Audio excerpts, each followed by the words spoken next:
Hello everyone and welcome back to Sendik's Weather channel, where today we are looking at the latest model runs for the next 2 weeks. Of course, as normal, now, a lot of you did say that you liked this feature at the start of the videos, so we're going to be looking at tomorrow's weather forecast, and then we're going to move on to the medium to longer range prospects today.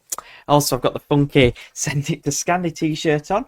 If you do fancy any Sendik merch, all the links will be in the description. I'll put some pictures on screen, which basically showcase it all.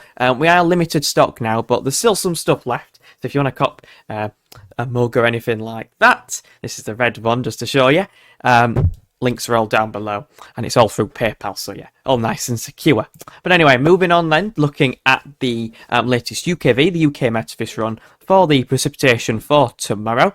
As you can see, it's pretty dry evening for bonfire night. You know, I can expect a few fireworks out. I can tell you there's a few out there now. But for tomorrow, any precipitation is likely for north and northwest Scotland, maybe greys in the southeast, a few heavy showers. But apart from that, it's a mostly dry day. Mostly dry and cloudy day. There's quite a lot of thick cloud around, which may, well, the temperature's going to be quite high tomorrow again. But eventually the milder air will begin to fizzle out, but it'll take a few days for that yet. We're not at that stage where it's going to move away. But then, so we're going to move on to the main model runs. There's been a lot of talking points, and I've seen all of the talking points. So we'll start where we always start and look at the latest GFS run. This is the 12Z model run, and I'll quickly show you what it's showing. So at the moment we've got, which is courtesy of this milder air, high pressure out to the east and southeast, and lower pressure out in the Atlantic. Winds are in from a southwesterly direction, and that trend's going to continue. You know, low pressure out to the west, high pressure out to the east. But you'll see by day 4, a change is already taking place. High pressure with this GFS run is beginning to strengthen towards Greenland and Iceland, and you can see the colder air surging into Iceland. Areas of low pressure to the south of that are heading straight over into the north of the UK. So as you can see, we've got areas of low pressure trying to move in to our west, but we don't really, because we've got blocking features to over into the east of the UK and out in the North Atlantic. So we've got colder air trying to get forced to the UK, but going into the North Atlantic, and areas of low pressure getting stuck out to the west of the UK. And with that, we're bringing a southwesterly wind. Now, if you contrast that to the previous run, we're actually, if we go to that frame, you can see we're actually bringing down some colder air, so a lot of major uncertainty with this. But you can see, though, that if we go back to that frame, this run develops a trough of low pressure and maintains it out to the west of the UK. We've got higher pressure blocking towards Greenland. We're reducing the heights to the south, so they're sinking towards Spain and Portugal. But we've also got high pressure over southern France. But you can see that this pesky area of low pressure is stuck out to the west of the UK, preventing that colder air from moving in. So we actually remain quite mild, quite unsettled at the end of the run, before eventually, by the 19th of November, higher pressure ridging out in the Atlantic once again, lower pressure sinking to the south and the east, winds are in from a northerly direction, so eventually it does turn quite cold at the end, actually, quite cold for the time of year, maybe even a few wintry showers possible in the east and southeast, before higher pressure re-establishes over the top of the UK. Moving on to the GEM run, let's see how that compares. This has definitely had a bit of a change over the last few days, which is very interesting. You can see, though, again, higher pressure out to the east, lower pressure out to the west, winds in from a west-southwesterly direction. But then you can see by around day 7, high pressure beginning to retrogress in the Atlantic up towards Greenland and mid-Atlantic ridge. Areas of low pressure beginning to slide southwards. They're going into France and Spain. And with this, we do eventually, because the colder air is more powerful to the north, we've got some blocking in the Atlantic. The area of low pressure is on a northwest-southeast alignment and slides to the south of the UK, and that allows northerly winds to move southwards. So you can see by the 13th, we are all into a cooler or colder north-northeasterly airflow. Before higher pressure does ridge back in by the end of the run, but definitely quite cold and frosty nights possible there. Definitely a bit of a change as well to a more seasonal pattern than we've seen as of late, which has definitely been quite mild. 18 degrees is definitely not cold, that's for sure. Moving on to the AIFS model, this has had a lot of flip-flopping. We're going to just skip to 192 hours because that's when the interest really picks up. But you can see with this ECM AI model, which is the artificial intelligence model, this comes out earlier than the ECM European model normally, but you can see a blocking area of high pressure towards Greenland, and you can see an area of low pressure sliding through the country by the 14th of November. As that moves out the way, we unleash the northerly winds, and that actually looks pretty cold there. If you look at the origins of the area, it is originating from the Arctic, so pretty far northwards. That's that area of low pressure clears the east. We've got quite a cold northerly wind for the time of year, the 17th of November. And for the first time this year, the -5 line is clearing the south of the UK on the AI model run. So pretty cold there. Northerly wind. On the AI 6Z, high pressure out to the west. It doesn't last forever. It does eventually turn a little bit milder and more unsettled as that an area of low pressure pushes through, but it does show you the potential if everything lines up properly. I'm going to move over to WX charts. If you want to check them out, links in the description. They provide obviously some weather charts sometimes when other websites don't, or they're not fully released yet. But yeah, we're going to have a look at the ECMWF 12Z. We can look at it in its entirety when I'm recording this. Again, higher pressure over into the east of the UK, bringing in a southwesterly flow. Some unsettled spells at times in the west for parts of the Republic and Northern Ireland through the weekend, but otherwise pretty dry picture. But you can see high pressure beginning to move to northwestwards towards Greenland by the 10th of November, beginning to build into a blocking feature.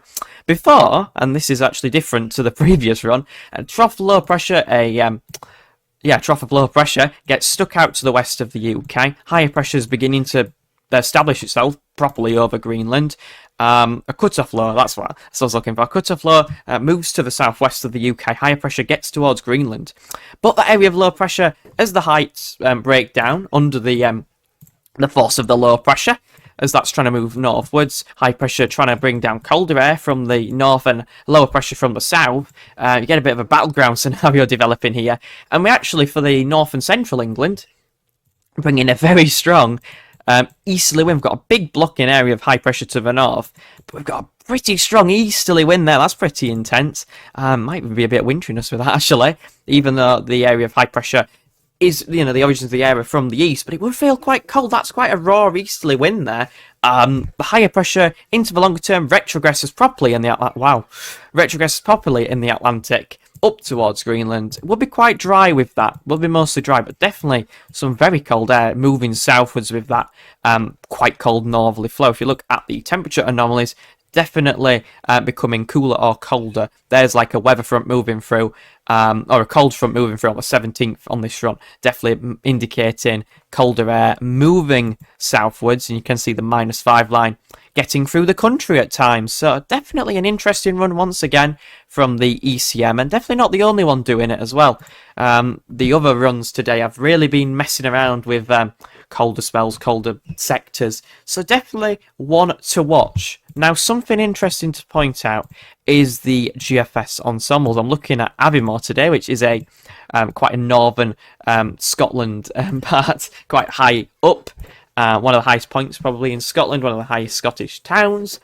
Not the only one though, it's everywhere in Scotland, hilly. But you can see the general trend remains the same for much of the UK. Milder for the next about a week now until around the 12th, 13th of November, and definitely a marked change within the longer range, so day 7 and beyond really. Definitely some quite cool or cold runs appearing, but of course we're further northwards, closer to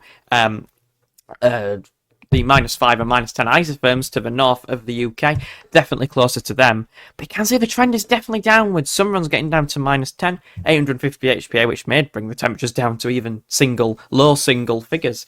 Should be quite cold for the time of year. But you can see definitely a big change. If we look at the 6Z, it was above average, and now the trend has gone downwards, and there's quite a few runs going for below average. One thing to take comfort from is that there's quite a few very mild runs and quite a few colder runs. So if them very milder runs, the outlier ones, get rid of them, then there's more runs going to go for cold or average temperatures. So it does look quite good. It does look quite encouraging.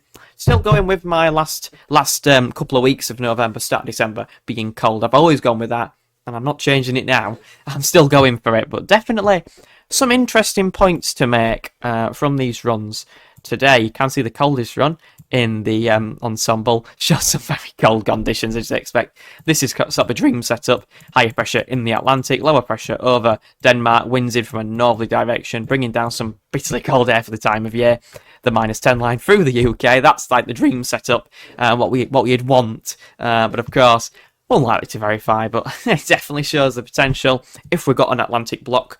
And the thing is, the amount of runs that are going for it now, imagine what the potential could be if all the runs went for an Atlantic block and a cold northerly wind. We don't know the full extent of the cold that we could see with a proper unleashed northerly wind. So we'll have to just wait and see how it plays out, but definitely the confidence is increasing, I'd say. The models this year have been terrible, so they'll do a lot of messing around, chopping and changing, a lot of model mayhem over the next few days. One run you might look at might be bitterly cold, the next one might be quite mild. It's going to be a lot of flip-flopping. This is what always happens with cold spells in the UK.